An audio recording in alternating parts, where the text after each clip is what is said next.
Yo, welcome to the Blue Lounge, welcome to the stream. I hope you guys are all doing good. Been away for a couple of days. I always seem to be away for a couple of days before I have RJ on my stream. I don't know what it is, man. But yeah, I've been away for a couple of days and I'm back. Had some personal issues to take care of, but we're back and we're getting ready for our second match of the Premier League season. Today I have a couple of guests with me. You've already met RJ in a previous stream. I have RJ and I have Scott from It's a Football Thing podcast. So guys, welcome to the stream. I hope you guys are doing well.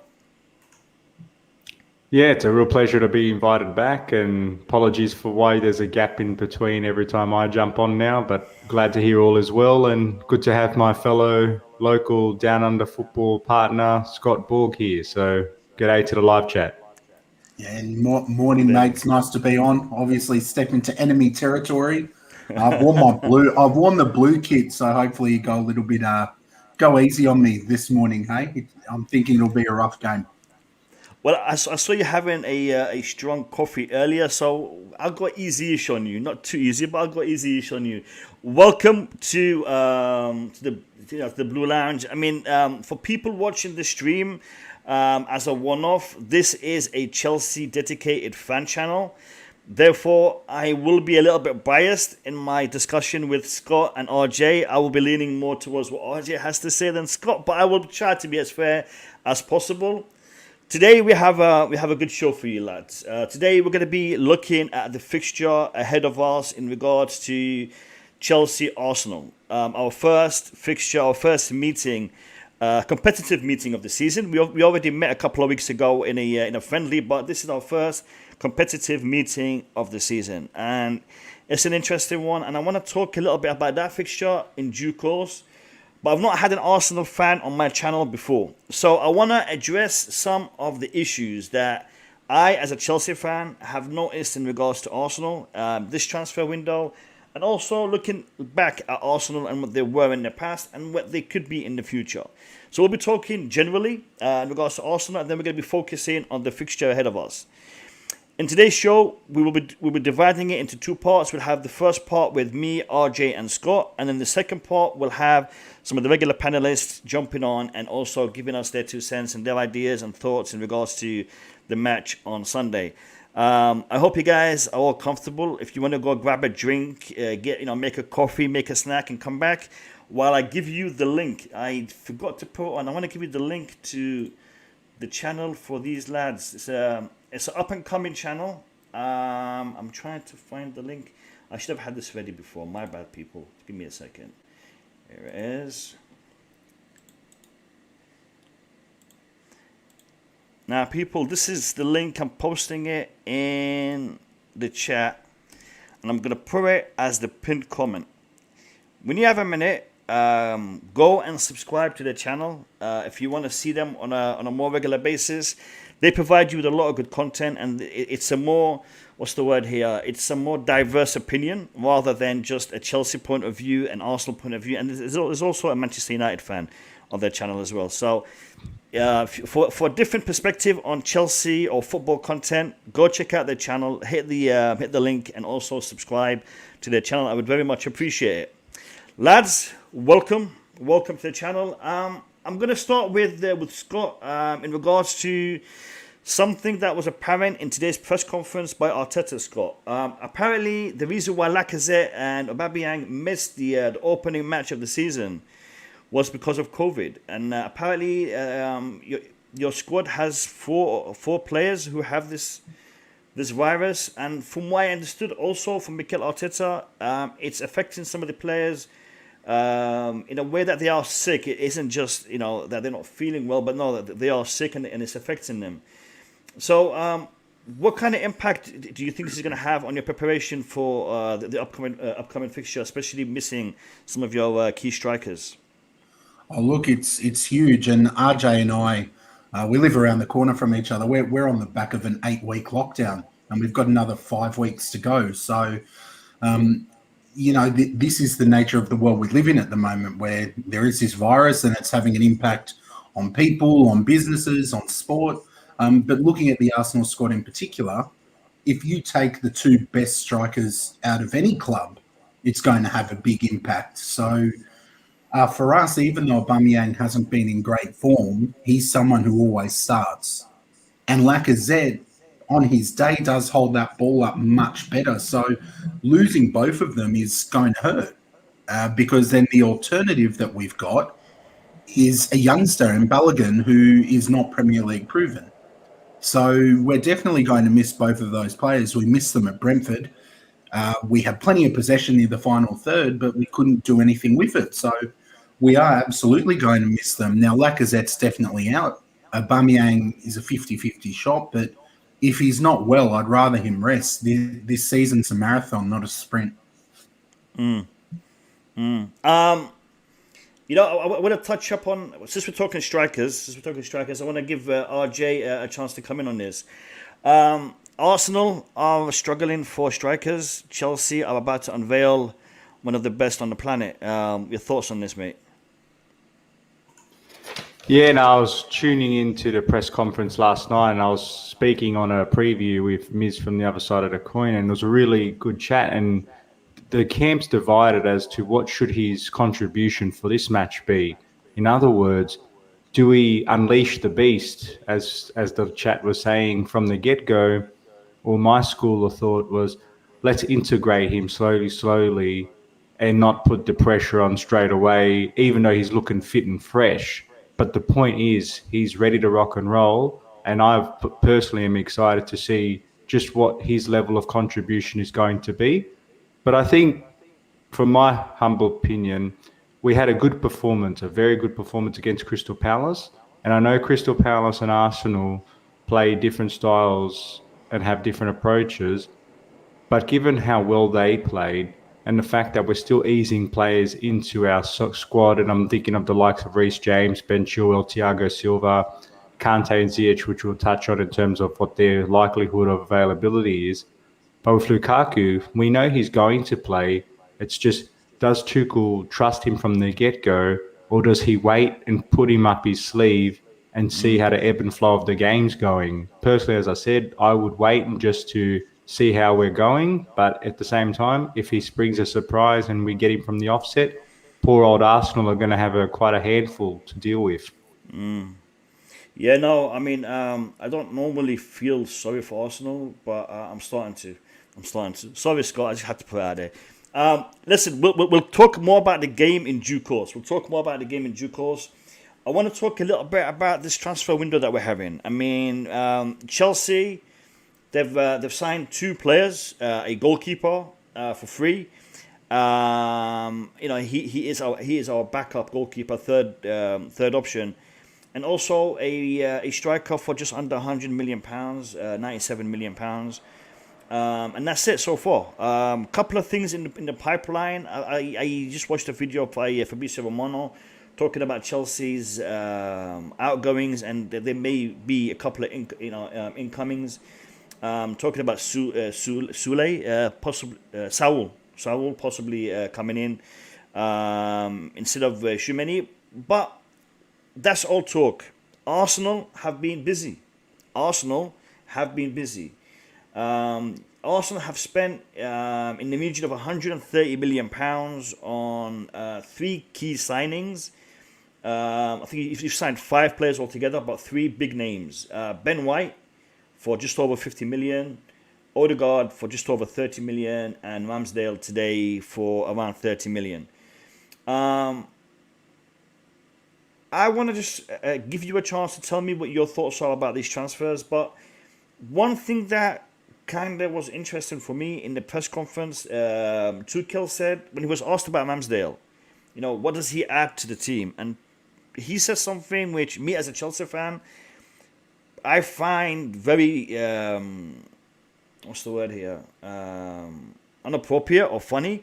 He said he has a good personality. When asked about the goalkeeper, he says he has a good personality. This is a goalkeeper that has been relegated a number of occasions, and coming in with a good personality. I'm not sure what Arteta is seeing in this transfer. Arteta aside, Scott, your opinion on these three transfers: Ben White for 50 plus, Odegaard for 30 plus, and Ramsdale. What's your thoughts as an Arsenal fan? Look, I was having this debate with RJ the other night on our show that Arsenal and Chelsea are in very different places. Yeah, we're in very different places in where we are at the moment. Fortunately for you, you're on the up. You're on the higher end. You're the champions of Europe. And unfortunately for us, we're trying to work our way back into European football. And it is a process. I'm sure we'll cover whether or not Arteta's the right man for that process a bit later on. But the caliber of player that we are signing is not going to be like the caliber of player that City, Chelsea, or United are signing. So a lot of people have come out and said, Arsenal have spent over 100 million, but have they really improved? Now, one big issue we had was squad depth. Now, if Bernd Leno was injured, we're playing a 19, 20-year-old in goals with no Premier League experience. So I'm okay with the Ramsdale signing. When they were quoting figures of 40 million, I wasn't. But I think it's about 24 million with add-ons. And knowing us, we probably won't hit the targets anyway, so we should be able to steal them at 24. Avoid the But one thing Ramsdale does bring is he is a much better distributor of the ball than Bernd Leno. And Arteta is insistent on playing out from the back, much to our peril at times, but he wants to play that way. So having a goalkeeper who is more comfortable playing out from the back should help our game, should help calm the back four or back five, depending on what we play. And it adds some competition for Leno. I'm a big believer in competition. If you don't have someone behind you that's trying to take your spot, you become complacent. So I'm okay with Ramsdale at this point. He's young. I know Sheffield have been relegated, but you don't get relegated because of one position. You get relegated because your strikers aren't scoring, your midfielders aren't creating, and your defenders aren't protecting the keeper. So I'm not looking too much into that yet, and I can see Ashley's agreed. Big ups to Ashley. In terms of Odegaard, he does bring some advantages. He knows the team. He knows the way Arteta wants to play. So he's not like a new signing who needs to come in and get to know the structures. He knows the structures. Years ago, he was one of the most prized youngsters and coveted youngsters in the game. So he's still young. He didn't quite do what he wanted to do at Madrid, but I'm happy he's come back. And again, in the current market where we've spent 50 on Ben White, I'm definitely not upset about adding Odegaard for what we've paid for him. And on Ben White, he's the only one that we've signed who I think is a definite starter. I think Odegaard and Smith Rowe will fight for places. But Ben White does have potential. He had an absolute stinker of a first game. He was shocking. But he wasn't helped by his partner in Pablo Mari and Chambers in right back, who was shocking as well. When even Kieran Tierney has a poor game, it's going to be hard for Ben White. So all the signings are young, all the signings are future-based, and unfortunately, we're not in the place where we can be competing for the Lukakus of the world. We need to buy young and hope that they can help us grow, because that's what we're trying to do. All right, fair comment. Do you think? I mean, this is the perception that we Chelsea fans have of Arsenal. Do you, as an Arsenal fan, think your club gets pushed into paying that little bit more than other clubs because you don't seem to be negotiating enough? You don't seem to be able to haggle, barter for the right deal. Do you get that as an Arsenal fan or not?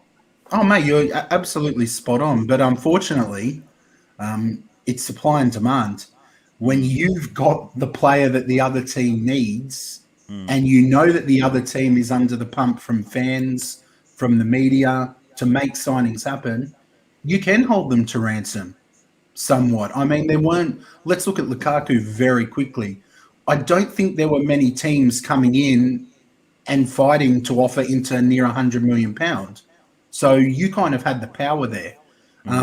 You needed him. There weren't many other teams there, and they knew that Chelsea meant business, and that if you couldn't get Lukaku, you would just go and find someone else. Whereas for us, we don't have that luxury at this point. Our fans are on the manager, are on the club, are on the board, and they needed to make signings. So we do pay overs, but I think I'd be a hypocrite if I sat and complained that we don't spend money and then get upset and go on rants when we do spend money. Sure, we've paid overs, but that's just where we are as a club at the moment. So hopefully it changes soon. I'd love to be competing for Lukaku's, but this is where we are at this point. I've got one of my guys in the chat mentioning names like Ducouré, Jovetic, Thuram, Theo Hernandez. Do you think Arsenal could possibly be looking at other players to strengthen your squad from outside of the Premier League, particularly Italy, maybe, I don't know, because there are a lot of players out there that are on the fringes of their teams, like Jovic. He's a great striker, but at the same time, he's not really a big part of Real Madrid right now, and he's out on loan. So could the scope be widened for Arsenal in regards to their scouting and their searching? Look, but potentially, our scouting seems all over the place ever since Wenger's left. We have brought in some young players, but for one reason or another, they haven't all worked out. We brought in Saliba, who again was one of the most coveted young defenders in France. He's got to have massive big ups, but for some reason or another, whether it's down to Mikel not managing the youth properly, or whether it's down to a mismatch, he's been on loan in the last 2 seasons and been doing a great job. We had Guendouzi come in, another player who had big raps as a youngster, but again, it just hasn't worked out. So that's the risk when you sign young players. It can work out, it can't work out, but we should be scouting elsewhere as well. There are rumours that we're in for Dominic Calvert-Lewin. Don't know how much truth there is behind that. But for me, he's someone that comes in and enhances us big time, because so much of our attacking play is based on crosses.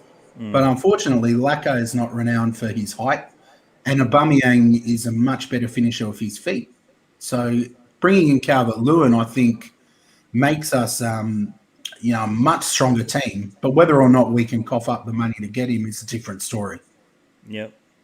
I want to bring in RJ. RJ, as a Chelsea fan, looking at what Arsenal have done in the transfer market, what's your point of view in regards to those 3 names that we're talking about?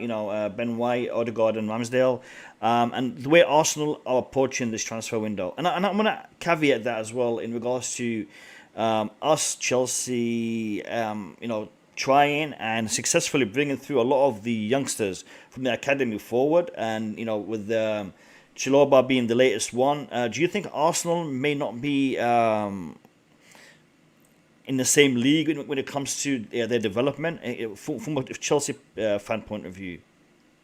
Yeah, so first on Arsenal's transfer activity this window, you've got to give them, trying to be as neutral and less subjective as possible here. They've conducted themselves quite well. They have, and we'll touch on whether or not they've paid market value or more or whatever.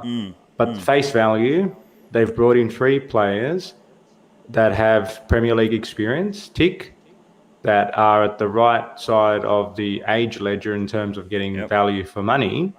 So it's the short, medium, and long-term game. You've got the English quota, which is important to have met in Ben White, obviously, and Ramsdale.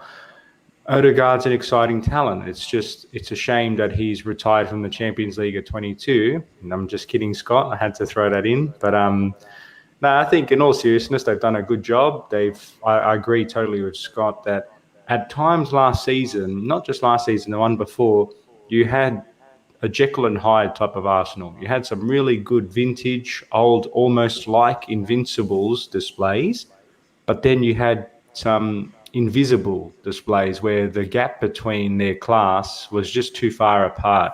So, and that comes down to a lot within maturity, but depth. And Scott touched on that.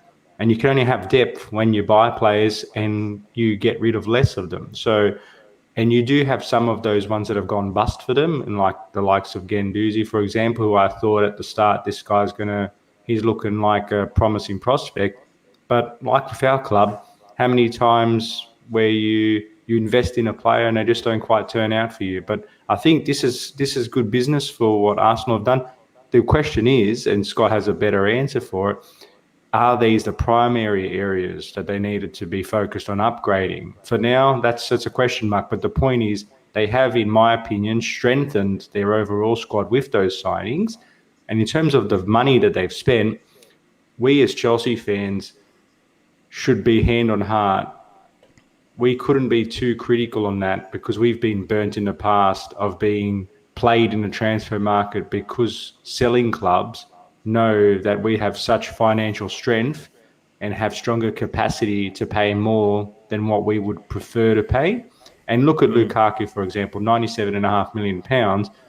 He's in the peak of his career. He's looking super fit. He's got so much experience now, has just won Serie A, has played at United, Everton and Chelsea. Does that amount seem like a lot? It does. Let's just call it how it is. It's a lot of money, but equally, we were the only real parties contending for his signature. It is a COVID environment. We've probably paid a little bit more than what we would have wanted to, but the fact is a top-class striker is at a premium these days.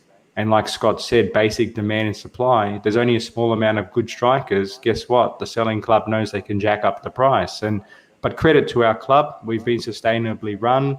Our academy has bore us fruit in two senses. Firstly, we've been able to integrate some top-class talent into the first team. Mason Mount, Reece James, Tomori to an extent at the time before we sold him off, Tammy Abraham till recently, and of course the latest, Trevor Chalobah, who's been sensational. But the flip side as well is we've been able to make a lot of profit from our very successful academy. So not every academy product is going to make the first team. That's the first truism. But what you can hope for is if your academy is well run and you've got a good system in loaning them out, getting them exposure, they come back, they get a trial. If they don't make the cut, we sell them on for a profit. We reinvest that money into buying players that are good enough, and we then continue our success on the field. But as long as we create that genuine pathway. So yes, at the current position, Chelsea seem to have a much smoother and more effective operating model in terms of the way that they manage their talent from the ground up, but also are more effective in their decision making in terms of, do we integrate these players or do we sell them and continue to reinvest and strengthen that squad? So Arsenal, like Scott said, I'm not trying to bash him up too much. They are in a big transition phase, and it's probably going to take another couple seasons, particularly with that instability at the manager realm. So, yeah, keen to see what the live chat thinks. Yeah, no, we will come back to the managerial situation in due course, and I agree. But I want to get Scott's point of view in regards to the academy. You know, we as Chelsea fans, we talk about the academy and developing players and bringing them through and focusing on them. I want to get your perspective of the as an outsider in regards to how you perceive the academy system is at Chelsea, Scott.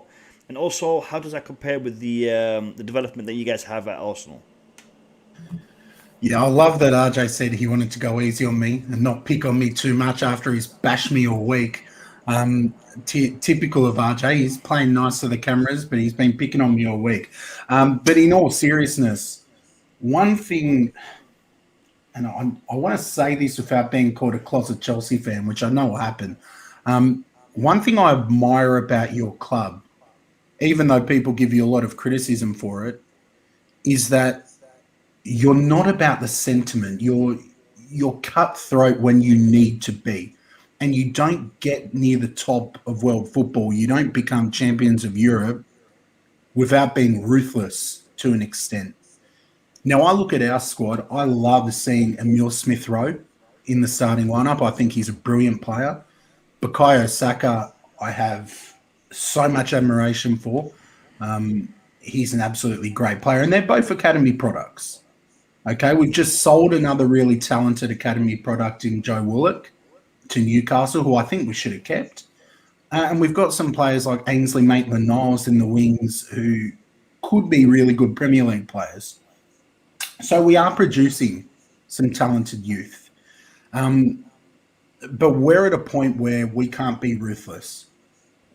And we tend to always get done on outgoing transfers. So in terms of the academy, we are producing, but we're not quite getting the return for the players that don't make the team. What I like about your team, and I know that your fan base can be a little bit torn on this sometimes, is that if a player is not 100% up to the cut, they go. And you tend to always make good money on them. So I know that fans have the sentiment of wanting to see academy products in the lineup. I get that. But Chelsea, to me, are not champions of Europe if they're a club of sentiment. You need to be the best. And RJ always says to me, because when we were young and Roman first came in and we were at school, I would say to him, well, you're not a football club anymore, RJ. You're a business. And he would always say to me, we're in the business of winning. And honestly, you showed that you weren't sentimental when you let Frank Lampard go after a few disappointing performances. You've let some academy youngsters go, but you brought in a manager who won you the Champions League and turned you around significantly. And you're using the funds to bring in world-class top draw players like Romelu Lukaku. So if I was a Chelsea fan, I wouldn't be complaining about youngsters going because your people in the boardroom seem to know what they're doing. You're not selling Guendouzi for whatever we sold him for. You're not having Saliba go on loan like we are. We're a bit of a mess, but you seem to be doing it very efficiently. Yeah. No, you make a good point in regards to being sentimental, and I'm going to touch up on that. But before I do, people, in the pinned comment is a link to Scott's and RJ's channel. It's a Football Think podcast. So I want you to go and click on that pinned comment. And if you haven't subscribed already, please do. And if you're watching the stream and you haven't hit the like button, what are you waiting for? I'm sure you're enjoying it. I'm enjoying, talking to these lads. So if you're enjoying watching the stream, please hit the like button. I would really appreciate it. Listen, talking about us letting Lampard go. As a club, as a player, Lampard is undoubtedly one of the most successful, the most liked, the most notable players of our lifetime, if not, in Chelsea history.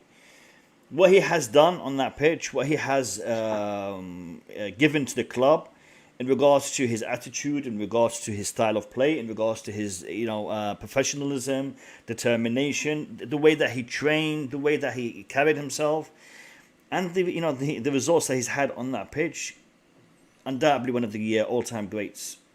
But we sacked him. We sacked him when we thought that him being our manager was not going to allow us to go forward, because as a manager, he's different than the player. As a manager, he is still learning. He is still developing. He is still trying to get a grasp of this role. And that made us consider sacking him and then going ahead and doing it, because we want it to be a successful club. Now, Arsenal had a manager who was a legend. Not a player who became a manager as a legend, but you guys had a legend in the managerial sense. And in my opinion, as a Chelsea fan, I always respected and held this guy in high regard. Him was at the same level as Alex Ferguson in regards to his achievement. And talking about Arsene Wenger here. Arsene Wenger had a lot of success. He possibly had made Arsenal a powerhouse team when they were a good team, but he made them a powerhouse team with the players that he brought in, the way he changed the regime, the way that he changed the system, the way that he changed the mentality of the players. Because Arsenal, they were known to be, a bit of it was a bit of a lad team, drinking habits and partying and whatnot. Arsene Wenger came in, and he managed to change all those players. The Keons and the Adams of those days. They changed their way, and Arsene Wenger introduced a new system and made Arsenal a fantastic club for the spectators. I enjoyed watching them, even though I'm a Chelsea fan. I enjoyed watching Thierry Henry, Van Persie, Perez, and Limburg, and all those guys. Arsenal, from what I gather, and I might be wrong here, but I don't think they've ever finished outside the top 6 with Arsene Wenger at the helm. He was sacked. Arsenal was 6th. The following season, they finished 5th. And since then, they've not gone higher than 8th. 2 seasons on the trot, 8th. Why is Mikel Arteta still in the job? And why did... No, not why, because that's subjective. In your opinion, was he sacked?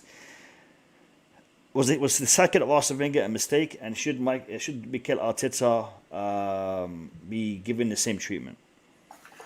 You've taken me back down memory lane with that talk about legend Arsene Wenger. And you're right, just to touch on a couple of points you made. He came in and not only revolutionised Arsenal, but many other teams in the league adapted things that he brought in, started paying attention to player nutrition, targeted training, expanding scouting. And if you get a chance to read his book, it's a good book. He speaks a lot about his experience in Japan and how culturally what he learned from the Japanese people, he brought over, and he was able to spread that. So to me, he's got GOAT status as a manager. Not the greatest of all time, but up in that tier with the likes of Fergie.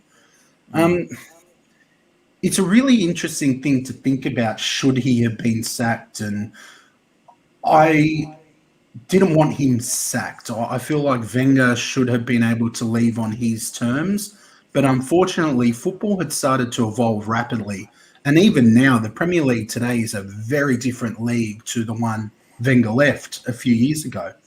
When he left, there were teams that weren't a force who are now a force. You've got clubs like Aston Villa who are making really big signings. That wasn't happening back when Wenger was around. So it's a much more competitive league. I think he would do better with our current squad than Mikel Arteta.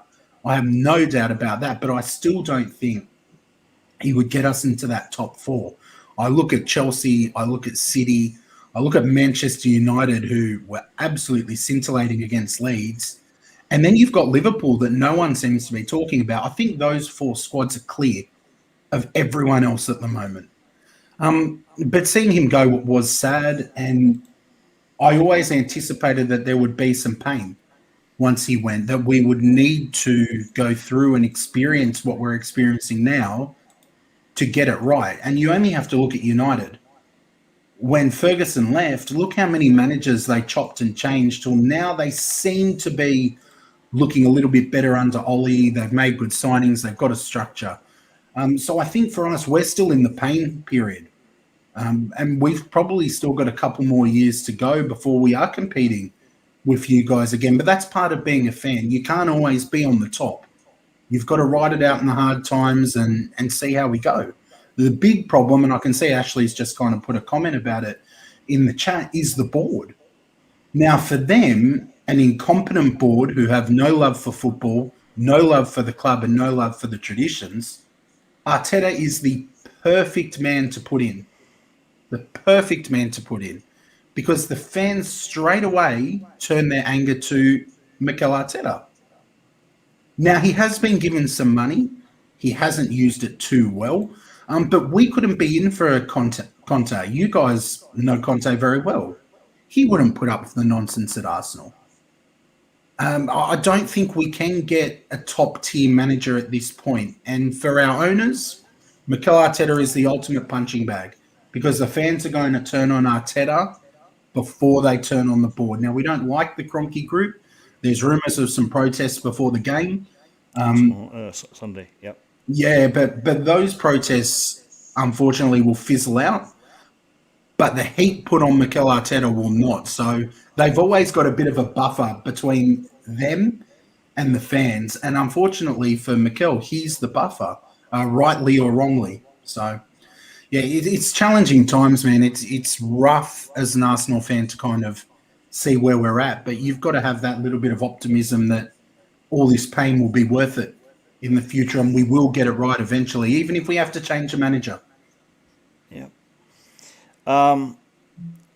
We are about to change into the second part of the stream, but before I do, I want to get your thoughts on something, Scott.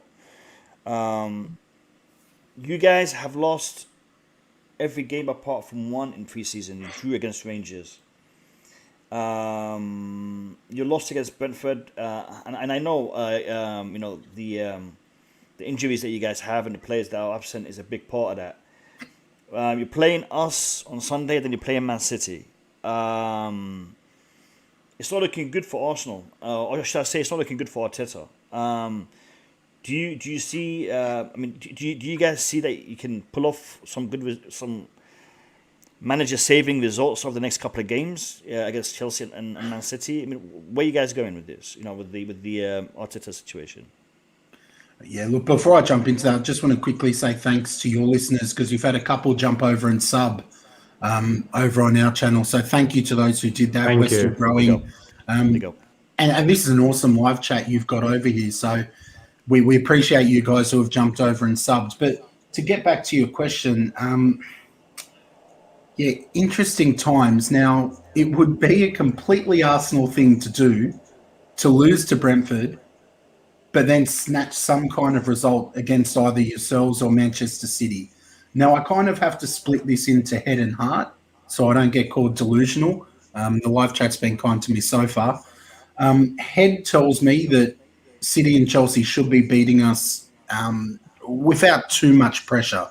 So I'm expecting no points from the two games. That's the head speaking.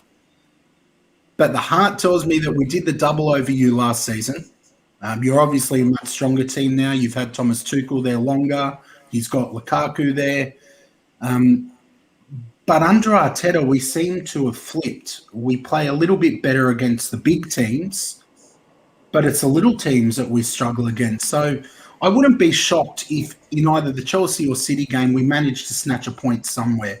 But I don't think Mikel Arteta should be fully judged on the results against Chelsea and City, because Chelsea and City are levels above us at the moment. The games after Chelsea and City, I think we've got Watford, Villa, potentially Norwich in there. They're the games that he's going to be judged on. And I think if in the three games after Chelsea and City, he doesn't pick up the points, he could be the first to go. I don't want to see him get sacked, but if he's not performing, he's got to go. And we need someone in who will perform, because we can't be in the bottom half of the table. So we might snatch a point. We did the double over you. I'd love us to beat you again. Here's to hoping. All right. Fair enough. Listen, people, we are about to switch to an open discussion with my panelists. Any of the panelists that are currently listening in the chat, I have posted the link in the private group. You can go and click on that, and you can jump on. I have Bobby in the background already, waiting to come on. We're going to take a short 1 minute break, and then we will start with the second feature of the show. So if you guys want to go grab a drink or something, you got literally 1 minute and 10 seconds. I'll see you guys on the other side.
I gotta say, RJ, you timed that perfectly, mate. Bobby, welcome to the stream. How you doing? Hey guys, hi Mo. Yo, Mo, I welcome, have so Bobby. much love for you. I've never sat and listened to all this Arsenal talk for such a long time, so the love must be heavy. I'm not sure about this one, but I'll give it a go. Yeah, no, listen. It's not every day that we get an Arsenal fan agreeing to come on to the show, and I've asked a ton. But for some reason they don't want to come on the show. So I'm really honored and happy to have Scott on here. To be fair, he's open to this discussion, and he's quite happy to defend the good at his club and also to point out the bad. And he's giving a very rational discussion so far. So thank you for being here, Scott. Lads, in the stream, I have posted the link. DJ Sava, see you there. If you want to jump on, the link is there in the group. So anybody wants to jump on, click on that link and you can come on. I apologize for not having the link in public. There is a lot of spam going around these days, a lot of trolls on the on YouTube over the past couple of weeks. So I'm avoiding that, avoiding posting the links in public right now. But I will try to get the link out to as many people as possible. RJ, Scott and Bobby, the discussion now is purely focused on the game on Sunday. We've talked about the history, we've talked about the Arsenal situation, but I want to talk about this game coming up on Sunday. Now, for us, Chelsea fans, we see ourselves as title contenders this season, especially with the signing of Lukaku. We've already won our first match and we're playing Arsenal. I'm going to pose this question to RJ, and after I pose this question, the debate or the discussion is open. You don't have to wait for me to cue you in. You can jump in. Bobby, Scott, you guys can all jump in. But the question is going to be addressed to RJ first. RJ, are we going to see Charity FC on Sunday? Well, the hope is definitely not. We've been too charitable previous season, but honestly, trying to be as fair and honest as possible, I think we approach this game with a lot more rhythm and confidence, and that's two of the buzzwords that Tuchel spoke about in his press conference. He said it's all about intensity, confidence, and rhythm. And I think given that we've had the off-season and the pre-season to get ourselves ready, we've had the players playing in the Euros and the Copa Americas who have continued that rhythm of play, and they've had more time to understand Tuchel's philosophy. We've bolstered our squad, as have Arsenal, but we're in a stronger starting position. And I think the fact that we had a very good performance against Palace has only reinforced that notion that we've picked up where we've left off, at least from a European sense. So no, I don't think it'll be Charity FC. I think it's going to be Professional FC. Yeah, I've got to say, I agree with a lot of what RJ is saying. One thing that always intrigues me about Chelsea-Arsenal games is all the hocus-pocus from some fans that goes on around these games. I look at things in a very, I believe, a pragmatic way. And every time we have played Arsenal, we've always had problems. In the past, year or two, we've played Arsenal with a lot of problems. And that goes right back to the FA Cup final. Injuries, particularly, suspensions, tired players. But we never talk about it. We never whinge about it. We just take it. If we're beaten, we shrug our shoulders. Sometimes even when we're beaten with those problems, we call it a charity. Look, this is the first time in a long time that we've both had the same kind of level playing fields. Yes, they've got some players with COVID. So what? You've spent, 130 million? I mean, come on, guys. Pulisic also out with COVID, by the way. Pulisic's out. I don't buy all this, they lost against Arsenal, against Brentford. All of a sudden, they're this almighty underdogs. Oh, woe is me. We can't buy this player. We can't buy. reason Arsenal can't attract top players is because they've got nothing to offer them. They're not in Europe. It's as simple as that. And when we've been in that position, you just bite your teeth, come out and play, and let's see who wins. I think Arsenal's still going to be a very, very tough game on Sunday. And we just have to focus on ourselves and get out there. It's about time we give them a good hiding. So I think we're in shape. If we don't, we only have ourselves to blame. If they beat us, it hurts, as it always does against Arsenal. But we move on to the next game. Not into all the excuses. You know, let's see what happens. That's my view. Well said, Bobby. But I'm going to obviously play devil's advocate here, my man. I hope you don't mind. You are very clear favourites. I think for the first time in a long time, I am expecting it to be closer than a lot of people are saying. And there's no doubt you are stronger, though. I mean, it's always nice to downplay that a little bit. But at the end of the day, you are the champions of Europe.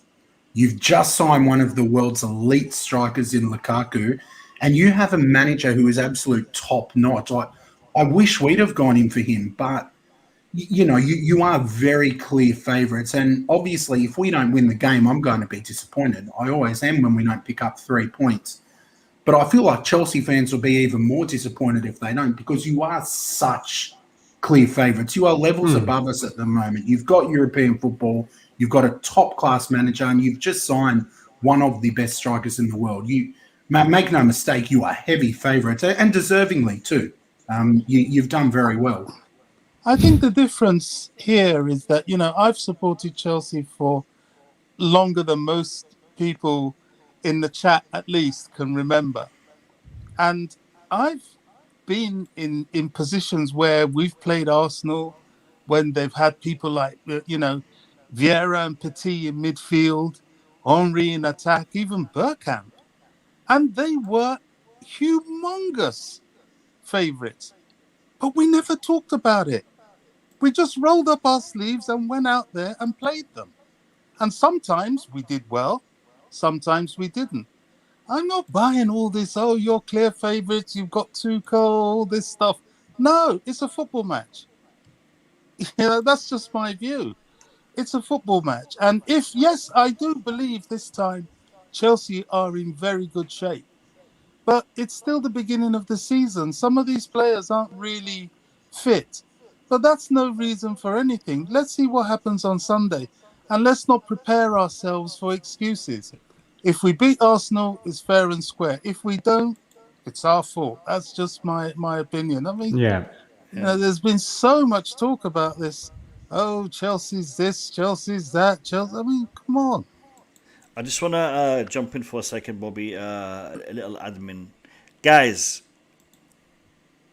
It's a Football Think podcast. It's currently on 328 subscribers. 22 away from 350 subscribers. I know you guys are generous. I know you guys are good. I know you guys like to support your fellow football fan. So can we push that to 350 by the end of the stream? I would really appreciate it. If we could get the Football Think podcast to 350 subscribers. And if you guys can help the stream get to 70 likes. We're on 59 right now. So let's get to 70 likes. I would really appreciate it.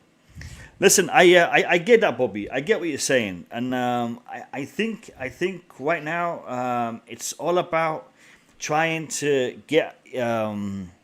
what's the word here? Get yourself psyched and mentally ready for this game, because regardless of what situation Arsenal are in, regardless of what situation Chelsea are in, regardless of the fact that they have players out on injury, we have players coming into the team. We've got players coming back from injury. Hakim Ziyech, Kante. Regardless of all of this is a London derby between Chelsea and Arsenal. So this game is going to have a lot riding on it, just purely for the fact that it's a derby. We had a friendly, the other night, and it was a friendly, but it was still an aggressive type of friendly. I mean, it's a derby. You get me? No love RJ, lost. No love lost. I mean, listen. We wouldn't have it any other way. Scott is a guest on my channel, and I respect him and I love him for coming on the channel. But from now until Sunday, we are not really friendly. After Sunday, when we have a couple of weeks before our next fixture, we can be a bit. Absolutely. Yeah, Mo. I was just going to say I wanted to add to Bobby's comments because I get what Scott's saying. We are clear favourites, and I accept that badge of honour in a way that any title chasing team would accept it. But the way I spin this one, and I'm with Bobby in the sense of it's all about the 90 minutes. Take away the football manager mode and FIFAs and all. It doesn't matter what's on paper. It's who delivers on that 90 minutes that matters. And that's why I try not to buy into the notion of too much about the star players, who's in, who's out, what the history has been. But just like a stock market or real estate, no matter how many times you buy something that's happened, everything up until today isn't a reliable indicator for tomorrow. So that does not matter, if you know what I mean. So for us, yes, accept the responsibility. Like Tuchel said, Arsenal are not in a good position now and will try themselves to use the underdog status in his press conference. But it is up to us to remain on the course and stay focused on worrying about our performance, because if we execute based on the quality and the talent we have, it doesn't matter what the outside noise is. On the 90 minutes at the day, we play to our potential. The 3 points will be forthcoming. And the derby, I agree with you, Mo. Scott and I are mortal enemies from now until the Arsenal game, and he knows that, and that's why I love and hate him at the same time. We have been. Big up to you, Scott, actually, for coming into the Lions. Then big up, mate. Well done. No, look, you know what? It's a pleasure, Bobby, because I'm a big believer in discussion between football fans, and I guess when I look at your club from the outside, I can offer a different perspective. The same as some of the things you guys have said about Arsenal. I think that's how you grow, and you're someone, Bobby, I can tell, who's watched a lot of football. I think opposition fans should be able to talk, and that's a big premise of our channel. It's a Chelsea, a United, and an Arsenal fan, and there's plenty of room for banter, but I think we need to be talking to each other. Of course, this is a rivalry, and make no mistake, I am loving the underdog status because it gives you that little bit of cover. It gives you that bit of a shield if Chelsea do turn up and, hammer us. But I think you're right, Bobby and RJ, that this is a derby. And no matter where teams are, you expect it to be a close game. I'll be livid if it's a blowout. I'm not expecting us to win, my head speaking, but I'll also be furious if we get blown out as well. So, no, big ups for having me, man. You know what it is, though, but it's all about isolation too, Scott. And what I mean is we're all honing in on this derby because of how important it is from the outside. Arsenal fans want to get one over us. We want to right the wrong of what Arsenal's done to us last season. But it's all about praising and criticising in isolation, because if we go out and batter you, the show's still going to go on for Arsenal. If we get a shock result, Chelsea's still got 36 games to go and correct that slight bump in the road. But for us, if Chelsea's going to be a genuine title-winning force, you mentioned before about how Arteta has been really good at helping the Gunners get up for the bigger games, but struggled against putting away the cellar dwellers, etc.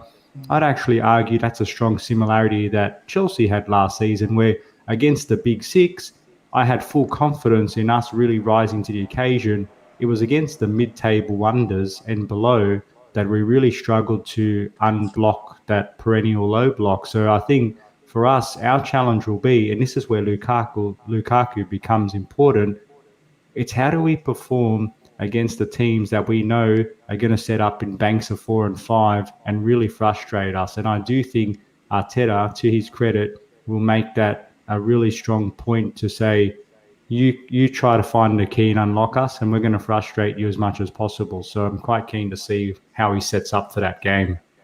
I can imagine how they're going to do that. There's a lot of talk about Ben White. But I don't think Ben White's the issue. There's the other centre-back they have. Forgotten his name. Is he the Brazilian guy? Pablo Mari.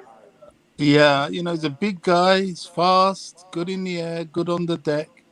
They will use him quite a lot in trying to contain Lukaku. And it's going to be an interesting game. I don't even think Lukaku's going to start. I think he will come on at some point. And it'll be an interesting game, especially for Chelsea fans, because we will start to see the beginnings of how Tuchel intends to use him.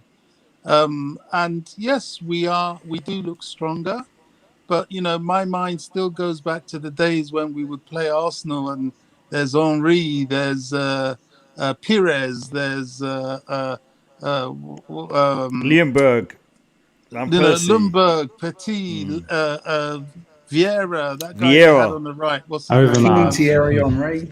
They had, yeah. their invincible squad, a formidable team. But I tell you what, as weak as we were always up for it, and we always hoped to win, and we always gave it everything we had. We were up for the fight. So I expect no less from Arsenal. What I do expect is, less of the excuses, and just come on, give us a game. Go for it. We've been sworn enemies for decades, if not over a century, and this is part of the beauty of it all. The banter, the rivalry. It's good to have someone like Scott around because it's not personal. I don't like Arsenal though, but it's not personal to you. But Bobby, that's what we love. It's part of it, blood and thunder. I want to ask you and RJ a question. A derby against Arsenal, is that the right game for Lukaku to be making his debut? What do you guys think? Should we? I mean, I know Tuchel said, there's a good chance that he'll be playing. Whether he starts or not, there's a good chance that he'll be playing. But do you guys think it's the right move to get him starting, his debut against Arsenal in a derby? What do you guys think about that? I'll let RJ go first. Thanks, Bobby. Yeah, look, personally, I'm more of a medium, long-term sort of thinker in just by nature. So I just think he's a brand new signing. He's cost us a lot of money. Tuchel is very particular in the way he likes to set up his teams. That's a very publicly known fact about just how nuanced he is with his approach. It's not a very simple strategy. So with that backdrop, I just think to myself, how reasonable is it for Lukaku to have digested all of that, fully understood what Tuchel wants, and go out there and execute it in a high-stakes derby early on in the season when we're really trying to set the foundation, try to bank up a few wins in a row to really get that rhythm going. But equally, the masterstroke tactician that Tuchel is, he might see this as the ideal time to drop him in this sort of environment now, knowing that Arsenal are on the ropes. He's feeling extra hungry, and Romelu's got a very big personality and might want to accept this responsibility. My personal opinion on it, and I'm happy whatever way he goes with, is that he does come off the bench while hopefully by that point we are in a winning position, and he's then just able to then be watched and observed by Tuchel to see how he starts developing chemistry with his teammates and really just working his way back into the Premier League, because it is, even though he's fit, he looks really slim now and is looking up to it. The proof's in the pudding. When he goes back out there and is in the nuts and bolts of it all, that's when we're going to get a sense of just how far off the pace he is, or just how ready he is to rock and roll. But personally, I would wait, get him on the second half, 50 minutes, 60th minute, and then look to start him the following week if he has a really good appearance. But he might go the other way. He might start him, take him off after half time just to get some legs into him. But I'm very keen to see what happens. But yeah, see what Bobby has to say. Yeah, I'm of the same mind. I think the sensible thing, my gut tells me that the sensible thing to do is to bring him off the bench. But we've got to remember, Tuchel's had a week with this guy and probably studied him before he came to the club. He's come at a high price. He's a said top-class striker. And he himself understands what the London derbies are about. He knows the rivalry. And I think he will be chomping at the bit to come out and be a hero from the get-go. it's a very difficult decision for Tuchel. I think after his training of the players this week, he will make a decision. But I think he should come off the bench. But it wouldn't surprise me if he starts. Both ways, he's got to play sometime. This is as good as any. Good time to start. Scott, is Arsenal worried about Lukaku? Look, to me, and I've always got player welfare at the forefront of my thinking, I think it will be best for him to sit this one out, to be completely honest. He's just calm. He's only had a week.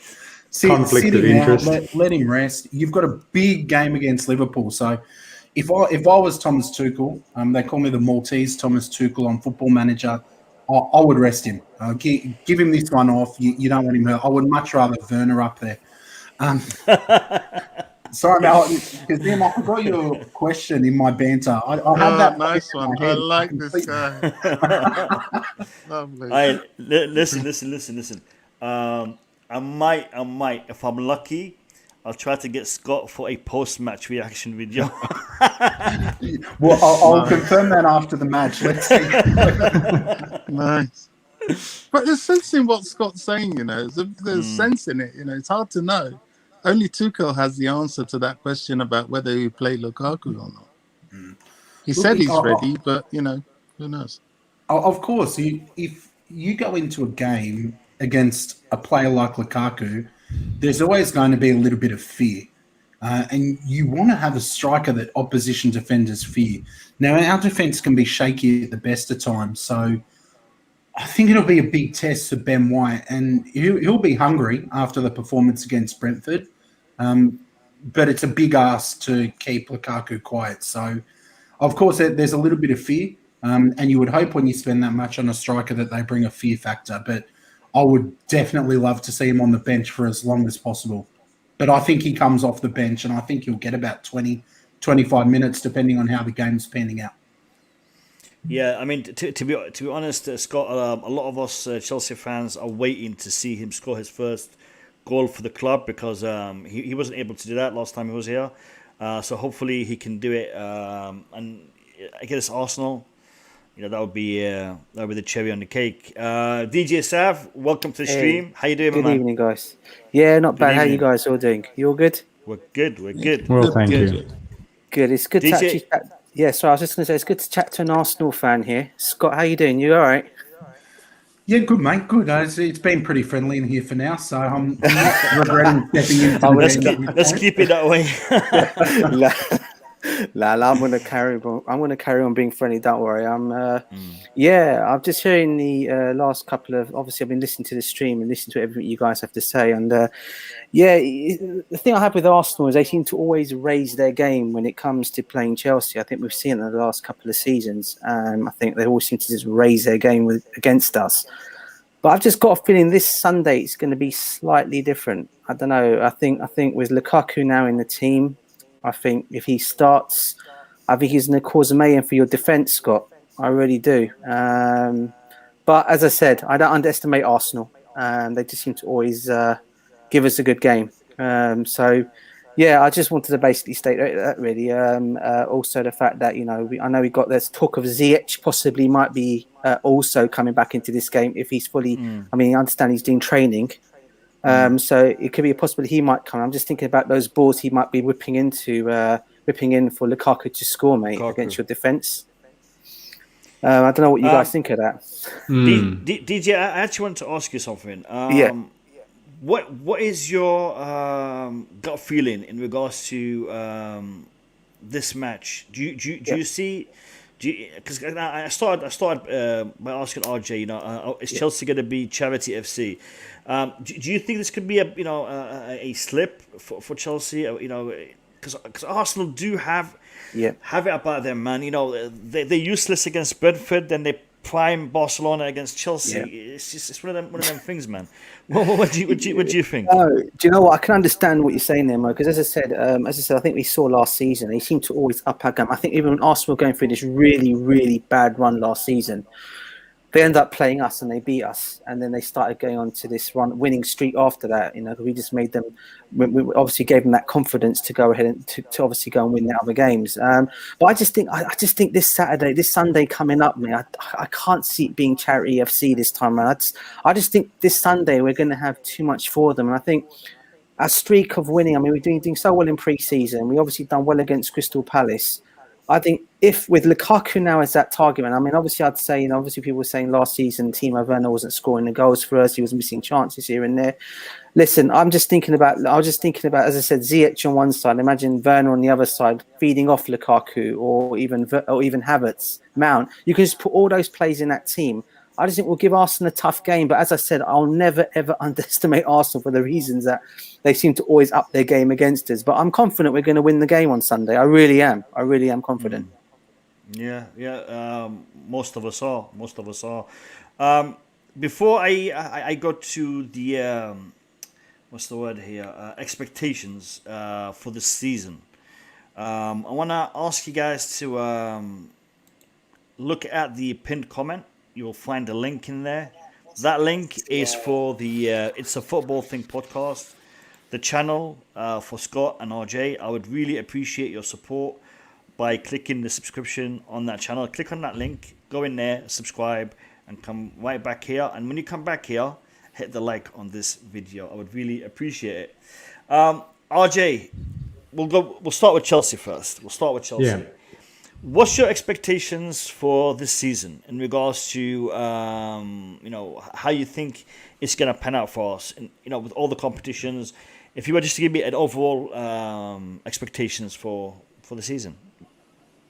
Yeah, I think and some good comments DJ Sav made as well, and I tend to agree in the sense of this weekend's game is slightly different in the sense of not just who, based on our preseason form and who we've brought in, but I'd add the intangible fact of the aura of having become European champions gives you that extra floating bit of confidence. And I know it's hard to put a weight on those intangibles, but I do believe in them. And I saw a little bit of that swagger against Crystal Palace. So long may that swagger continue. Now, in terms of the big picture, what do I expect for us this season? To put it simply, I'm expecting big things, or good things as I like to say, but the reality is we've invested again. We are continuing, and I've just read a tweet from Fabrizio Romano, who interestingly for the live chat we were able to have on our show a few weeks ago, so go check that out if you're wanting to see what Scott, Rob and I are about. It's good to see that Chelsea continue to right the wrongs of their previous transfer misdealings, if you want to call them that. And we're continuing to make room to supplement our squad with players that actually have a genuine value add. So with that comes big expectations for us this season. So it's not about just preparing ourselves for future. It's about accepting the responsibility that this season Tuchel has been brought in to continue achieving success in terms of trophies. Now, we've spoken about trying to bridge the gap between our shaky fourth place finish last season and the one before that. It's simply not good enough for the club of our standards. And I know Scott has previously said to us as Chelsea fans, we've been spoiled and therefore our expectations have been adjusted accordingly. And to a degree, I do accept that, because we have set ourselves that really high benchmark, and the brutal reality is that we haven't quite met those standards over the past couple of seasons, and that's why with Tuchel coming in, winning the Champions League, winning the Super Cup, invested in Lukaku, hopefully going to bring in the likes of Jules Koundé and continuing to bolster the squad in terms of its quality and depth. That's got to lead to us in the short term this season challenging on all fronts. We've got the World Cup coming up next. I want to win that one. We've got the League Cup, FA Cup. My expectations for them is that they are not as important as us pursuing Premier League title, as well as trying to retain the Champions League. And I know that's setting ourselves up for a very huge crash if we don't reach it. But my philosophy, and I think Roman and Marina and Thomas Tuchel are of probably a similar view, we would rather aim high and miss it than aim low and just achieve a very small hurdle to overcome. But I honestly believe while Man City has strengthened, and they will continue to do so, Man United have done some great business during this window. It'll be tough, but I think for us, there's nothing wrong in being open that we are here to chase titles this season, but it's about keeping our feet on the ground, starting with Arsenal and banking up those 3 points. So that's my long-winded summary of it, boys. No, that's great. That is great. I'm going to ask Scott for his expectations. But following RJ, I mean, it's going to be a little bit of a banter situation, but let's hear it. Scott, let me hear your expectations, mate. No, look, this is typical RJ. He loves that fence. He's got a nice little comfy spot on the fence. If you can get him to commit to a bold statement, good luck, man. I just said we want to win trophies, mate. Yeah, but that's not your prediction, man. I want to win trophies too. I want to win trophies. Premier League champions. No, I love you, man. But look, honestly, if I was a Chelsea fan, I would expect to be in a serious title challenge with your squad, with your manager, with the fact that you're champions of Europe. I think anything less than a strong, and I mean strong title challenge for Chelsea is a failure. I'd expect you to reach the latter stages of the Champions League at a minimum. I don't see you being overly worried about the Carabao Cup and the FA Cup. They're not your priorities. So I'm expecting Chelsea to challenge for the title.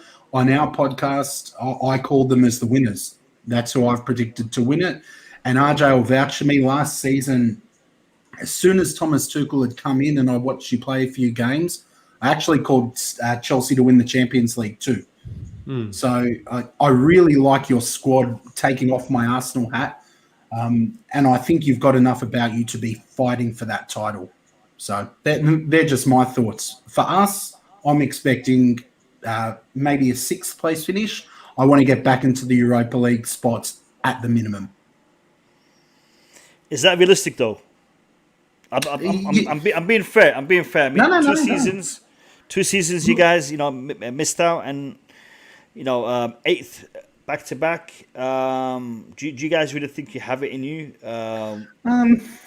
Look, I don't see why we can't finish in 6th. I mean, again, as I said earlier, I look at Liverpool, City, United, and Chelsea. I think they're clear. They're the top 4 by a mile. Spurs, with that impressive result against City, looking good. I think then Leicester, Spurs, Arsenal, between those 3, I think it's a bit of a fight. West Ham have looked good, but I think 5th and 6th are much more open than the top 4. I think the top 4 is cemented. I'm just hoping that Leicester again fade out towards the back end of the season, which they have form for doing. And I'm hoping that Spurs don't build on that positive performance from game week 1. So, yeah, I don't think it's dead set cemented that we finish 5th or 6th, but stranger things have happened. Comment here by Gabriel. He's saying poor manager and player recruitment. You guys are going to finish less than 10th. I personally think the manager is the biggest problem you guys have right now, because I think in regards to your squad, the players you have, you should be playing for top 4, top 6 easily with the players that you have in the squad that you have. But I think Arteta is lacking. I think Arteta. I don't want to disrespect the man, but I think he isn't really a graduate of the Pep school, Pep Guardiola school of management. I think he was an assistant who put a lot of cones out. He did a lot of the other stuff. Management wise, I haven't seen anything from Mikel Arteta that impresses me in regards to his future. I think he's been lucky with some results. I think he's had a lot of backing, while the previous guys didn't have it. There's no excuses.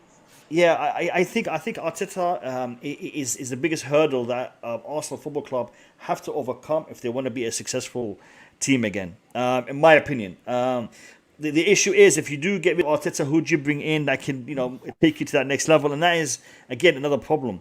Bringing in managers nowadays is not as easy as it used to be. Managers nowadays, they have their own objectives and their own desires, like we saw with Conte. I would come in if we were to get this kind of budget, this kind of system. They have demands. It isn't about just coming in, getting paid and doing what the board wants you to do. It's a different ball game nowadays. So I think Arsenal are in a tricky situation, but I think Mikel Arteta is a big hurdle. And I don't know if you agree, Scott, but that's just the way I see it. No, you're spot on, man. You're spot on. Like I said, we're in different places. I'm calling Chelsea to challenge for a title, Arsenal to fight for 5th or 6th. So it's a sign of the times. You have a laugh about me being on the fence, I have to say, but I think you're in a privileged position to be able to comment on expectations of other clubs, knowing that your club's not in the spotlight. So I think I'll just drop that little gold mine in there. But I think your club, Scott, just quickly, I'll round it off. The difference between Chelsea and Arsenal, in my opinion, is that what makes us successful at the moment versus your club at the moment, who are still chasing shadows, is there seems to be a lot more harmonisation between our board, our manager, and just the way we generally run the club. Whereas, like you said, Scott, and I agree, and I don't feel sorry for Arsenal fans, but I feel sorry for any fans in this position. It's always disappointing when the ownership of the club doesn't have the primary interests of the fans at heart in terms of the on-field success. Commercially speaking, Arsenal are doing very well, so congratulations to the group in making that continue to tick over. But until they consider the Scots of the world and the other fans, it's really hard to say. You have that expectation gap. Scott and co want Arsenal to be back in the invincible days. Kroenke and co want them to continue recording high return on investment. So they've just got two different motivations. So I just wanted to leave it at that. Can I bring in a different perspective here? Sure, Bobby, go ahead. I don't have this empathy on Arsenal in this situation.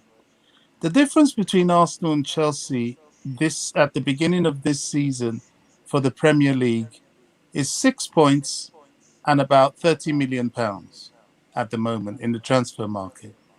There is no reason for Arsenal not to be expected to be going for the top 4. They were only 6 points short of it. Forget their physical position.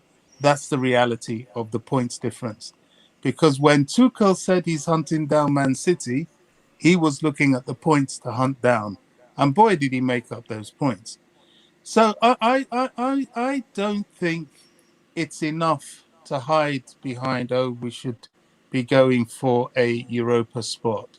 If I was an Arsenal fan, my expectation would be top 4. They've got a good enough squad. They've spent enough in the position they're in. I think they're quite privileged to have been able to spend that much in the position they're in, and they shouldn't expect anything less than that. As far as Sunday is concerned, I guess the game means a bit more for Chelsea than Arsenal because it's a benchmark for us. We have higher expectations in terms of the Premier League, and this will be a bit of an eye-opener as to where we are. We need that victory to motivate us.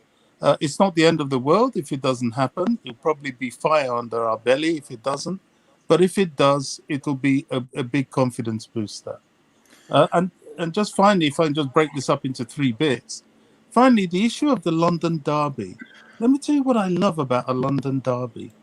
That fierce rivalry. You know, I had the privilege to be at Stamford Bridge in the Champions League quarter-final when we drew 1-1 with Arsenal. That game was more fierce than the television cameras showed you. There was a lot there. The game between Chelsea and Spurs, the 2-2 draw, was blood and thunder on the pitch. The atmosphere was electric. Sadly, outside the pitch, it was also blood and thunder in some spots. But, you know, that's what London derbies are. And these foreign players buy into it. They love it. They feel it. They know it. And that's what I want to see on Sunday. I want Arsenal, even though they're in a weaker position, as it were, come at us. Show us what you've got. Let's go for this. I don't want them cowering in some corner and then we go and tank them 6-0 like we did in Wenger's 1000th game thing. Come on, Bobby. Don't remind me. I did Hey, that on can I purpose. ask you a question, Bobby? Yeah. Can I ask you a question? I mean, you just spoke a minute or two ago about how Arsenal really should be fighting for that top four. Now, look, mate, I would absolutely love us to be fighting. I'd love us to be fighting for a title. I think do you I should. see it happening at the moment? No, but can I ask you really quickly, are there any players in the Arsenal squad that you think would make the Chelsea starting 11? No. Are there any players in the Arsenal squad that you think would make Manchester United starting 11? Not sure. Perhaps Saka. City? Good question. Do No. you see my point, man? Look, Yeah. I don't like a little bit of a feeling of present inferiority. And I mean inferiority at this point in time. I'm not saying that when you look at the whole club that I feel we're an inferior club. But that's a really good question to kind of gauge expectations. Now, again, I think Chelsea challenge for a title. But I don't think we're quite there yet. In a few years' time, when players like Emile Smith-Rowe, Saka, Ben White, when they've all had time to develop further, and I think Sambi Lokonga, who we signed, looked brilliant against Brentford. When I ask you that question, maybe in a couple of years when I'm back on the Blue Lounge, and you can give me a few players who will make those starting lineups, then I think it's fair to say that Arsenal should be fighting for the top four. But at this point, we are developing. And I agree. I don't like aiming low. I actually think when you look at some other predictions, and there have been some in the live chat, me calling Arsenal to finish 5th or 6th, some may say is me being a little bit deluded. But until we've got players who could be making the starting lineups of City, Chelsea, United, Liverpool, I just don't think we're there yet. And the key word for me is yet. But I can see some more people have joined in, so I don't want to hog too much of the limelight. I wanna say big up to Julius. Welcome to the stream. How are you, boys? I missed you. We missed you. How you doing? Hey, Julius. Good. Hey, good. Julius. It's been How you doing? very- G'day. Good. It's been very busy for me, to be honest. Barely have any time to even open Twitter these days. Be gentle I with know. Scott. He's a top I man, know. please. Please. Listen, Julius, I have managed to convince an Arsenal fan to come on the Blue Lounge. So we've got him for about another 20 minutes. So take a shot at him, mate. We were playing him on Sunday. He can handle it. Don't worry. He can. He's good. I've got this. Go on, Look, Julius. I wanna look. The Arsenal game is tricky. I didn't actually get to watch the stream from the beginning, but I want to say one thing though. We are the better team by far. I do not expect anything than domination and winning, but you have to take into consideration that it's a derby. There is a big rivalry. There is the element of pressure on also the Arsenal players, because at the end of the day, their fan base still look at Arsenal as the main club, the big club. We have to beat everyone. We have to beat Chelsea, and it's just a matter of pride, you know. So they're not gonna settle down for anything less than a win, even though we are the better team. So when it comes to these kind of games, the Arsenal players are gonna come in the game in the mindset, we have to win. We cannot let them just have it easy and just get 3 points and that's it. So those types of games can always be tricky, and sometimes you may, it's not black and white because it's a derby. So it's gonna be tricky. I wouldn't be surprised if we lose. We haven't been beating them for the past I don't know how many games. I'm honestly not too confident, but we have to see. I'm very excited for the game, but I won't say we're winning 100% because those games are not. It's not like we're playing Aston Villa or something. This is different. Julius, should Lukaku start for you? Yes, absolutely. He should start. Yeah, we need a goal scorer. I think it's going to be interesting how Arsenal defense is going to handle him. It's up to him to show what he's all about. I don't know, RJ. I don't know if you know. I'm not a big fan of Lukaku. I was very against that whole deal in general. I feel he was just perfect at Inter, and that Conte was able to unlock this player.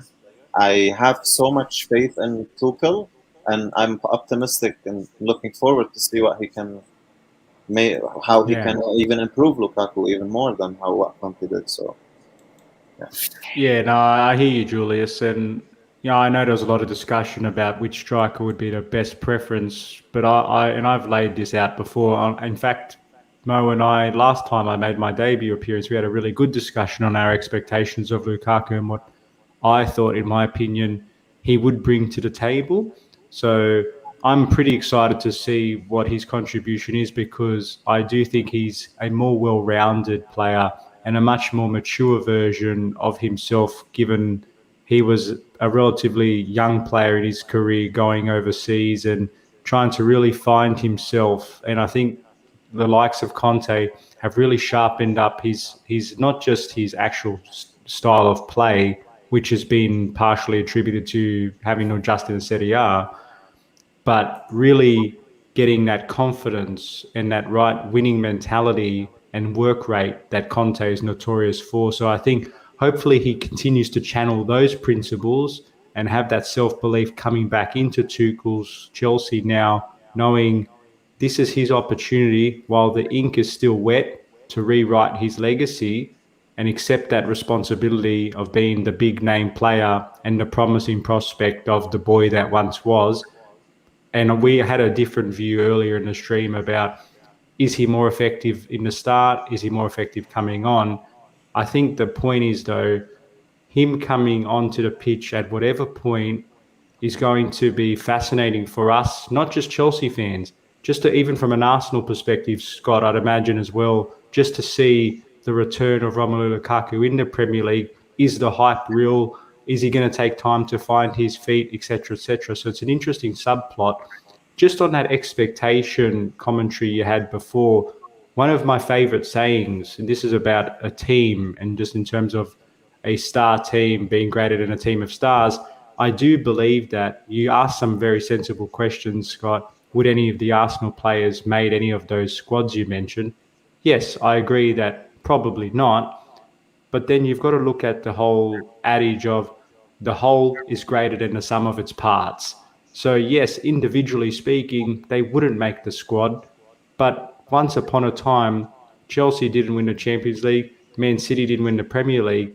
It's how the team itself gels together to get those results, not plucking out individual players who, in their own right, might not be superstars. But when they're put together, fully understand their role and actually go about executing the strategy perfectly, all of a sudden you're transferring or transforming a mediocre individual player into quite a strong squad overall. So I think Leicester's the prime example. They aren't necessarily blessed with high quality talent, but they've continued to elevate themselves. If you asked me 3 or 4 years ago, had any of those Leicester players made any of the top 4 sides, I would have said, no, not at all. But given the great work Rodgers has instilled into that squad of the culture and the togetherness, now if you ask me, could any of those players make the top 4 sides, I'd have to genuinely think about it and say, yes, probably a couple could. That's because of how over time you might start here, but chipping away, all of a sudden these players can really elevate themselves and really help their teams achieve greatness. RJ, on top of that, a lot of them have. I mean, a lot of the Leicester lads have moved to better clubs. Maguire, Yes. Chilwell, etc. Yeah, Kante. Yeah. Scott, you are about to jump in? No, I was just going to say that welcome to Julius as well. I agree that it'll be a tight game. Don't think it'll be a blowout, Julius. In terms of Lukaku, I know you said you weren't buzzed. He wasn't your first choice, Julius. But to me, I don't see what boxes he doesn't tick. Now, when you're looking at him and Haaland, which I know is someone you were heavily linked to, I can see how there might be a touch of disappointment, but Lukaku's good with his feet, good in the air, knows the league. He's looking really fit. So I would definitely be stoked with that signing. I think he'll elevate you. But the key word from what RJ was just saying there, there were two words that stuck out to me. Over time. And he said, you start down here and you've got to chip away. And I do think we're down here at this point, and we will start to chip away with some of the young players we bought. But again, it's time consuming. And if Arteta's not the man to keep getting us up, I do think, I know the question was asked earlier about does he have 10 games to turn it around? Well, I think at some point they have to look at it. I wouldn't be looking at it after Chelsea and City. Again, I still think your level's above us, even though it's going to be a fierce derby. But I think if we don't win the games after that, the Emirates is going to turn hot, like really hot against Arteta. And I wouldn't be shocked if we saw a managerial change. I don't want him to get sacked, want him to succeed. I liked him as a player, but you have to look with realistic lenses. I do think he could be sacked after 10 games. Yeah, I want to mention something. RJ made a very good point, actually, regarding how it's not about the individual, it's about the unit and how they gel together. The question should not be whether an Arsenal player could start for Chelsea or Man United. The question should be, if you put Tuchel in Arsenal, would they get top four? I think they would. Because if you look at Chelsea, 7-8 months ago, nobody expected us to even finish top four, let alone winning the Champions League. Even if you look at when Lampard took over with the squad we had, a bunch of youngsters, no experience coming from the Championship, we were able to get top four. They showed great character. It's about how the team works as a unit. Even if you look at the Ajax, for example, team a couple of years ago, none of them were superstars. Look how beautiful they played together. So I think it's all about the club culture, the manager, and the issue with Arsenal is so deep. It's not about the manager alone. There is issues with the club itself. There is an issue with the culture there is something wrong with this club, to be honest. Because look at Xhaka. When he plays with the national team, he was unreal. When he plays for Arsenal, he's a joke. There is something that maybe we don't know that is going on behind the scenes in Arsenal. I don't know. But I think Arsenal has the squad to at least compete top four. And the problem is Arteta is not good enough. And also there is underlying issues within this football club. So that's my point. We'll have to see. Hopefully that Amazon All or Nothing documentary gives us a bit more of an insight. But of course, it'll be dramatized. It'll be the Hollywood version. But it's just something the Kroenke group would love, isn't it? It's typical of that American ownership from the Kroenkes. So we'll have to see, Julius. You raised some good points, man. But time will tell. Time will tell. And I think in time we'll see what Arteta's process is. And what it means. I don't know if even a manager as great as Thomas Tuchel could work with us to get to the top four at the moment. But hey, I'm loving the optimism from some of the Chelsea fans. I'm going to try and soak some of that in. I'll take that. He's a broken man. Listen, this stream has been on for just over an hour and a half. It's been fantastic. It's been great. Like I said, I'm really happy that I've had someone accept my invitation to come on as an Arsenal fan.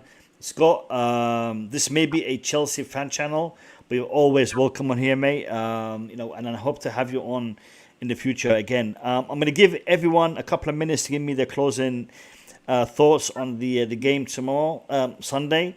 But people in the chat, I will be streaming again tomorrow night for the official match preview, where we'll talk about the formation, the players, the lineup, and what we expect to see. So the official preview will be out tomorrow. This is only a perspective in regards to a Chelsea fan and an Arsenal fan in regards to the game. I'm going to give DJ Sav, Bobby, Julius 2 minutes to give me their thoughts. And then we conclude with RJ and Scott. So DJ Sav, take it away, mate. Yeah, as always, Mo, thanks for having me onto your show. As for Pleasure. Sunday's game, I'm intrigued to obviously see who's going to start in that game. I'm hoping obviously Lukaku does start that game. Obviously Kante comes back in that midfield as well.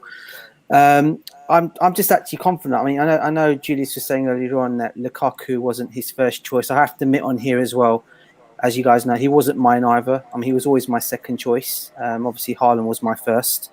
But I've just seen the way this guy's come up. You know, he's come back to the club. Every interview he's done since he's come back to the football club, the guy just looks so confident. The way he goes about how he's talking to people, he just seems so confident. And I just think if we get this guy going on Sunday, I really, really think that depending on who's going to play, obviously, either side of him, whether it's Werner, Ziyech, Mount, or even Havertz, Hudson-Odoi, whoever it might be, or Pulisic, I really, really think we can really cause some problems for that Arsenal team. Pulisic will be playing. Oh, yeah, I forgot he's on COVID, isn't he? Yeah, he's got COVID. Sorry, my bad. Sorry. So, yeah, so for me, for me, it's just going to be like whoever does start that game will cause some problems, and I just really think we're going to really give that Arsenal team a really good run for their money on Sunday. I expect to score goals. I obviously never give a score prediction, but I always say Chelsea to win, and hopefully Lukaku to start the scoring. Brilliant. Thank you, DJ. Thank you for your time on the stream, DJ. Thank you. Appreciate you for being here, and hopefully we'll see you tomorrow for the match preview. Thank you, my man. Sure. Take care, everyone. Cheers. Good night. Cheers, DJ. Good night. Bobby, your final thoughts on the match tomorrow? What's your expectations, man? Yeah, as always, it's a pleasure to be on, Mo. It's good to talk to the guys. Scott, pleasure meeting you, speaking to you as well. Tomorrow? Sunday. I just want to beat Arsenal. I think it is actually tomorrow for Scott and RJ. Will it be tomorrow for you guys? You're a day ahead, aren't you? You're on Saturday. You're on Saturday right now, aren't you? It's a Monday morning. So just for perspective for the audience, it's 8:37 a.m. here. So our game is at the unsavory hour, I believe, at 1:30 a.m. Brilliant. Monday morning. Enjoy. It's a football thing. Yeah, it's a football thing. Carry on, Bobby. Sorry to interrupt you, mate. Yeah, I was saying, I think I want us to beat Arsenal this time. I'm tired of getting sucker punched by them. I think they're due a bit of a hiding from Chelsea. I think they probably need that hiding from Chelsea to rattle their fan base a bit more, to raise their expectations for their club. You're right. I don't think Arteta's the man for them, but I think with a better choice in manager, they'll be surprised how effective those players can be used. But, deep down, I don't really care. I want a victory, and I think we're well capable of doing it. Sadly, I wasn't on the Lukaku supporters team before he came to the club. I didn't fancy him much, but he's here now. So, I really hope he fulfills the expectation that we have for him. And if he gets on and scores, that will be a very, very good start. Yeah. Definitely. I think Lukaku, has a mission, has a few goals that he wants to achieve, and I think it'd be nice to see him get that started against Arsenal. So hopefully we'll see something happen on Sunday. Bobby, thank you for being part of the stream. Always a pleasure to have you on, mate. I'll see you later, mate. Take care. Thank you. Cheers, mate. Cheers, Bobby. Bye-bye. Julius, my man, your final thoughts in regards to tomorrow, again, Sunday's game. Yeah, I want to first start to say big up to RJ and Scott, and 44 people watching. Go and subscribe to It's a Football Thing. It's an amazing channel. Regarding the Arsenal game, I'm going to say it's going to be tough, tricky one. I am not confident. I feel maybe it's a draw. We'll see. I'm looking forward to see what Lukaku is gonna bring into the table and how he's gonna fit in. And especially, like, I don't really rate the Arsenal backline, so it's really up to us. How can we unlock that Arsenal team, because we've struggled in the past to do so. So now we have a proper finisher. He can score goals. I think if he plays his game like the way he did with Inter, he had improved his touch, his link-up play as well. I could see him scoring goals and winning us the game, but I'm not confident. I'm sorry. I may sound a little bit pessimistic, but I think it's gonna be a draw. But no, I'm looking forward to this game. And one thing before I go, though, I want to mention Chelsea as a football club needs a little bit more respect on social media regarding the transfer windows and the money spent and stuff like that, because people always want to look at us. Oh, they spend 100 million on Lukaku, but nobody wants to talk about Chelsea generating 100+ million of youngsters who never even made a Premier League appearance yet. So I think we are doing well in terms of the money wise, and our net spend is one of the lowest compared to the top 6, even in Europe, to be honest with you. So we are self-sufficient. We have a good business model, and people need to put some respect on Chelsea when it comes to that department. Very good point. Very good point, Julius. Yeah, I mean, our net spend is one of the lowest, and Arsenal's is one of the highest, if not the highest, in the Premier League this season. So it is what it is, and I agree. I agree. You know, when Chelsea spend money, it turns heads. When Arsenal spend money, it's just, you know, they're just trying to get better, isn't it? But it is what it is, man. It is what it is. Julius, thank you for coming on. Appreciate your time as always. I know you've been busy, so I hope things work out for you, and we'll catch you again pretty soon, Julius. Take care, brother. Thank you. Take care. Love you all. Bye-bye. Bye-bye. Take care. Thank you, Julius. I'm gonna give Scott the last statement, so we'll give RJ. RJ, what's your thoughts, mate? What's your thoughts on this game? Yeah, just give me your general thoughts, man. Just give me your general thoughts. Yeah, first I just want to say phenomenal discussion from the live chat, from the panelists. Really great to get and I'm all about this, a balanced viewpoint, despite us having a heavy Chelsea bias. But no, without talking up Scott too much, he's a pretty fair, level-headed Arsenal supporter. We like to give each other stick, and that's actually what the premise of our show is. So thanks for those who've taken the opportunity to check us out and subscribe. I really appreciate the support.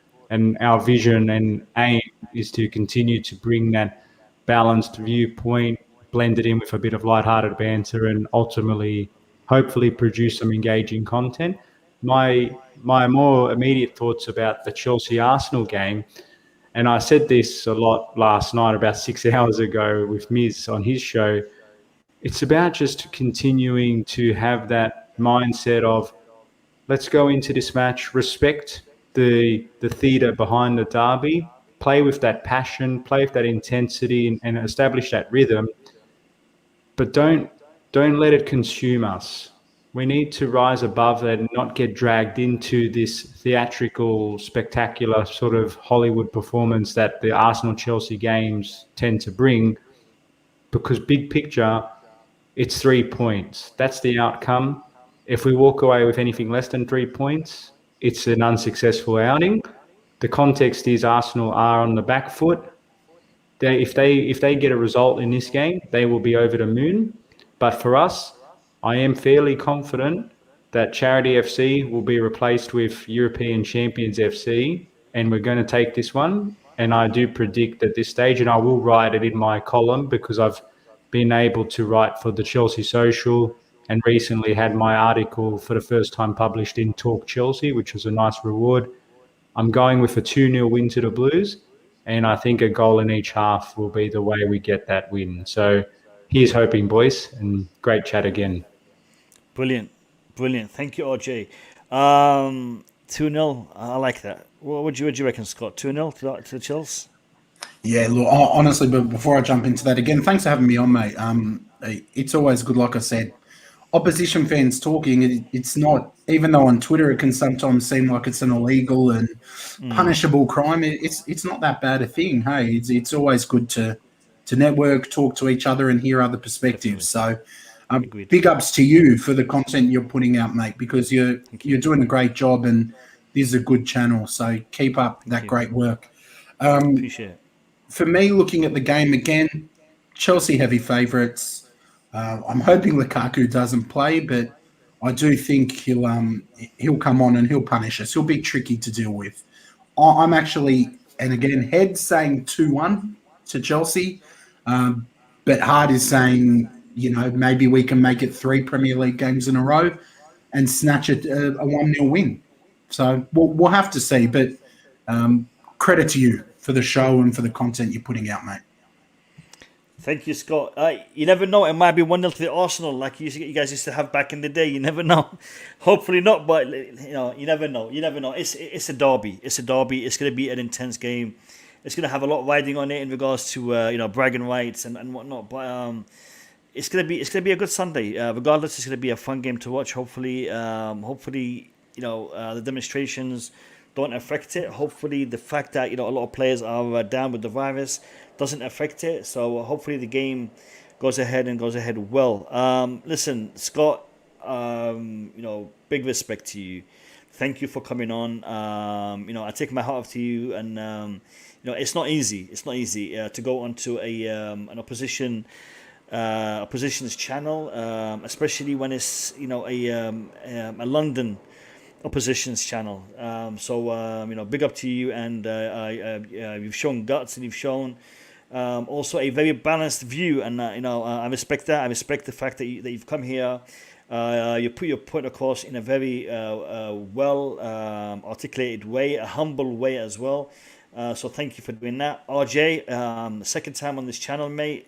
Lovely to have you on. And again, this is your channel as well as the channel of all Chelsea fans.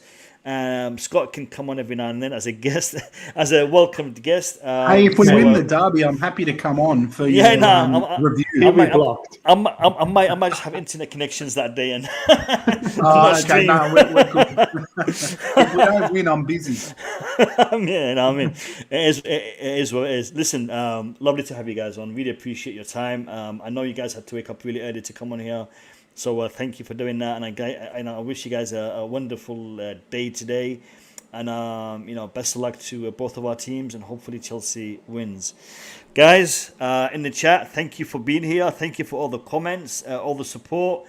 I just want to check where we are on the pod. Guys, we're on 332 subscribers on the Football Think podcast. Can we get it to 335?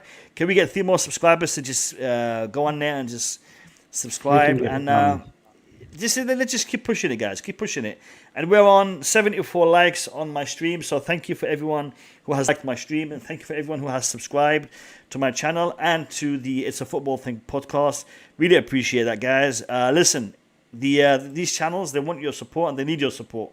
For us to continue working and providing you with this content, all we ask is for you to support us by liking our videos and our streams and just hitting that subscribe button. Really, really appreciate it. Guys, I'm going to give you the outro. Let me see. I'm going to give you the long outro, not the short one, so you guys can enjoy it. Have a good night for the guys in London and good morning for the guys in Australia.